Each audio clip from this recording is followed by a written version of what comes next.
Et donc je voulais faire un instrument. Donc mon père est allé voir à l'harmonie. Et il a demandé, moi je lui avais dit je veux faire de la flûte. Donc il a demandé est-ce qu'il y a un prof de flûte, on lui a dit non. Il n'y a pas de prof de flûte, mais il y a quelqu'un qui veut bien donner des cours de clarinette. Et puis quand c'est joué de la clarinette, on s'est joué de tout. Bon. Donc je me suis retrouvé à la clarinette, mais ce n'était pas un choix. Donc j'ai commencé avec lui, et puis pendant 3 ans.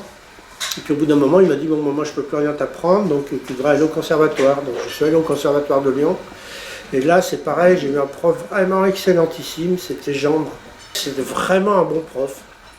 Et puis après on est arrivé dans les années 70, où tout de suite moi j'ai commencé à faire du théâtre, de la danse, de l'improvisation. J'avais entendu, c'était l'époque du bread and puppet, du living théâtre, et puis du free jazz, l'arrivée du free jazz. Il y avait eu donc dès 69-70, j'ai commencé à j'ai arrêté un peu le conservatoire, et puis je savais que là déjà à 18 ans quoi, je savais que ça serait je serais là-dedans, je ne savais pas de quelle manière. Et puis après, il y a des gens de jazz, notamment grâce au Hot Club de Lyon. Le Hot Club de Lyon, c'était un endroit où il y avait tous les styles de musique. Donc nous, on allait tout voir. Je me souviens à l'époque, on allait voir les Pink Floyd, on allait voir l'ensemble de Chicago, on allait voir au théâtre du 8e, on allait voir les pièces de Maréchal. Tout était mélangé. C'était assez foisonnant. Et donc au bout d'un moment, j'ai été invité par les musiciens du workshop de Lyon à l'époque, et puis on a monté l'Arfi, etc. Donc de fil en aiguille, je me suis retrouvé naturellement à faire le métier, enfin faire le métier, c'est pas faire le métier, mais à vivre de ma musique. Et puis j'ai très vite été invité après par Henri Texier, par Bernard Lubat, par Michel Portal.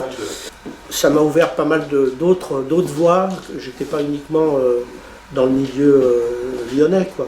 Ça m'a ouvert des horizons, notamment avec Texier, parce que j'étais dans son groupe et on a fait, pas le monde entier, mais enfin on a fait beaucoup de choses quand même à l'étranger avec lui. Et puis aujourd'hui, je continue finalement comme il y a 40 ans, presque 50 ans maintenant. Et je continue toujours pareil en fait. Je fais toujours de la musique en groupe, avec des gens que je rencontre, et puis il y a toujours un rapport avec le théâtre, le cinéma, la danse, la photo, les arts plastiques. Voilà, on continue à... Finalement, cette impulsion des années 70, là, dans laquelle ma génération en est partie, comme ça, on la continue aujourd'hui, quoi. Aujourd'hui, j'ai des groupes principaux, qui sont un quartet avec Sarah Murcia, Benjamin Mousset, Christophe Lavergne, et puis un autre ensemble encore très différent au niveau du son, avec 2 violoncelles, une violoncelliste classique, Anna Louis, et puis Bruno Ducret, le fils de Marc Ducret, qui joue du violoncelle, et Kévan Chemirani, qui est percussionniste, notamment des percussions iraniennes. Donc là, j'ai un quartet qui est plutôt acoustique, quasiment uniquement presque acoustique, et puis l'autre qui est un quartet d'une facture plus classique dans le jazz, c'est-à-dire basse, batterie, piano. Voilà, donc c'est 2 sons, des compositions très différentes.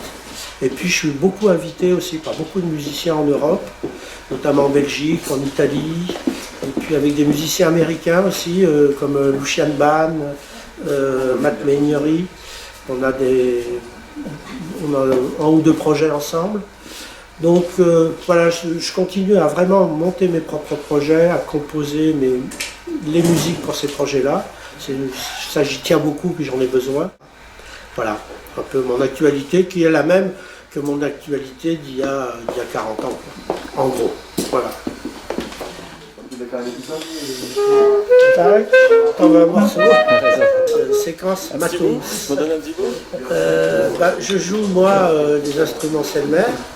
Quand j'ai décidé de choisir la clarinette basse, c'était à l'époque, c'était en 72.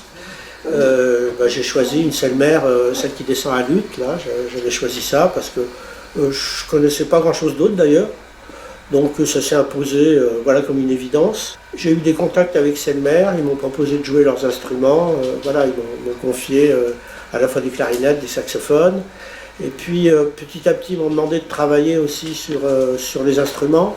surtout sur les nouvelles clarinettes basses. Donc plusieurs fois j'ai travaillé à la mise au point des nouveaux modèles avec d'autres clarinettistes bien sûr.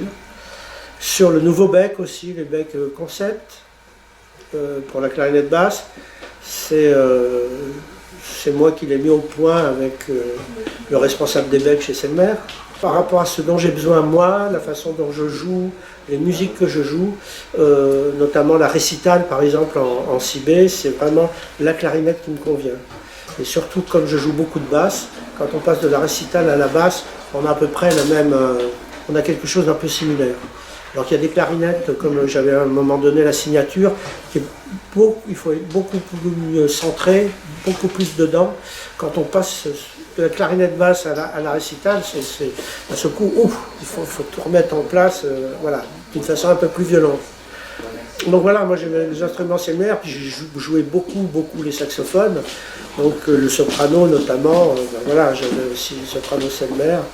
La maison Selmer, c'est une maison qui est très liée au jazz, quoi, hein, énormément, donc voilà, on se sent chez nous, quoi, dans cette maison. Et en revanche, les becs, longtemps je jouais, ben, je continue, c'est Van Doren, quoi. Pour la si B, c'est 5 Hervé. Voilà, j'ai commencé, on m'a dit, il faut prendre, à l'époque il n'y avait pas 5 Hervé lire, on m'a dit, il faut un 5 Hervé. Je dis bon, j'ai pris un 5 Hervé et puis j'ai toujours continué. Et chaque fois que j'ai essayé autre chose, bon, j'étais moins bien, quoi, voilà. Et puis les hanches, c'est pareil, les hanches, c'est Van Doren. C'est marrant parce qu'on essaye toujours des nouveaux becs, une nouvelle clarinette, une nouvelle ligature. Mais en fait, on a toujours le même son. C'est-à-dire qu'on a un son au départ et on aura toujours le même son. Après, on a l'impression que, bon, en changeant, ça fait plaisir, puis ça motive pour retravailler, en fait. Mais on a toujours le même son.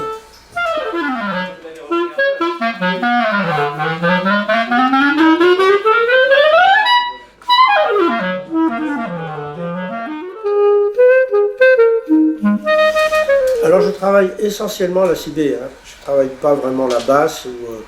Je travaille des fois des morceaux que j'ai à jouer sur la basse, mais enfin, principalement, c'est la clarinette si B. Alors, c'est par période. J'ai des périodes où je vais dire, je vais prendre une tonalité et je vais la travailler avec tous les exercices qui vont avec, quoi, hein, c'est-à-dire, et puis d'autres périodes où j'ai un certain nombre, j'ai une dizaine de cahiers. J'ai une dizaine de cahiers d'exercices différents. J'ai des études, comme ça, des exercices, et donc je prends 2 pages de chaque. Alors je fais 2 pages d'un tel, hop, je range, j'en reprends un autre, 2 pages d'un tel, parce que c'est toujours des exercices un peu différents. En général, le plus possible au métronome. Quand je travaille par exemple les gammes, les trucs comme ça, c'est toujours au métronome.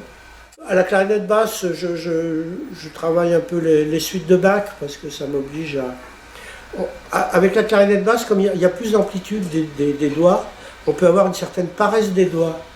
Donc il faut quand même se remettre à la clarinette basse, faire des exercices pour la souplesse, pour la musculature, je sais pas quoi, mais en tous les cas, parce que sinon on a tendance à pas bouger les doigts assez, quoi. Donc il faut quand même régulièrement, ou alors des fois je prends la clarinette basse puis j'improvise, c'est tout. Il ne faut pas hésiter à se faire du mal, quoi.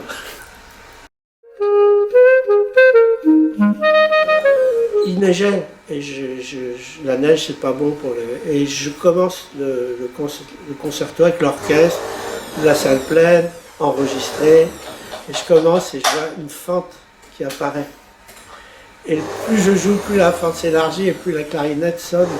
Mais elle sonne plus, quoi. On avait un son horrible, faux, un cauchemar, et là il faut aller au bout, et là je crois que c'est un des plus sales moments de ma vie. Voilà, ce genre de choses, quand ça arrive, là c'est pareil, on se dit pourquoi je ne suis pas allé aux champignons.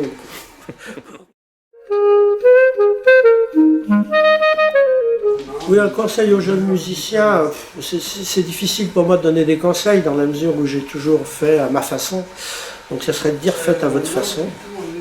Ce qui n'est pas du tout antinomique avec le fait de prendre des cours, d'aller au conservatoire et de faire un travail académique. Je trouve qu'il ne faut pas avoir peur, et puis il ne faut pas avoir peur des fois de travailler des choses qui ne nous plaisent pas, parce que ça fait rien. Maintenant, ce qu'il faut, c'est très vite, très vite se déterminer, et puis avoir le plaisir, la passion tout le temps, quoi. C'est-à-dire ne pas penser que c'est un métier, penser que c'est une passion, mais qu'on peut vivre de sa passion. Voilà. Il faut le voir comme ça, parce que il y en a qui disent comment on fait pour devenir intermittent. Tu dis non mais c'est pas le problème, c'est pas de devenir intermittent. C'est pas un but en soi d'être intermittent. C'est pas un but dans la vie d'être au chômage. Donc comment garder la passion, les rencontres, et puis aller très vite, ne pas se dire ah je ferai les choses quand je serai prêt. Moi j'ai connu des musiciens qui disaient non mais je suis pas encore prêt. Mais c'était il y a 30 ans, et 30 ans après ils sont toujours pas prêts. Mais même depuis quelques années, quand même, ça devient difficile de jouer. Ça devient difficile, puis ça devient difficile de gagner sa vie parce que les cachets se réduisent, parce qu'il y a de plus en plus de monde, parce qu'il y a de moins en moins d'endroits, etc., etc. Donc, voilà. Bon, une fois qu'on a constaté ça, c'est pas qu'il faut, ça empêche de faire les choses, mais il faut quand même le savoir. Il faut se rendre, parce que du coup, il faut se battre.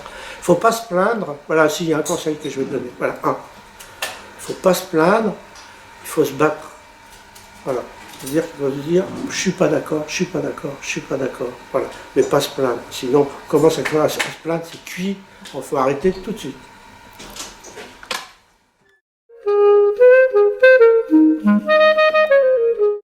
Pour se quitter sur une bonne impression quand même, on va faire un petit peu de musique, ce qui va me permettre aussi de tester ma clarinette.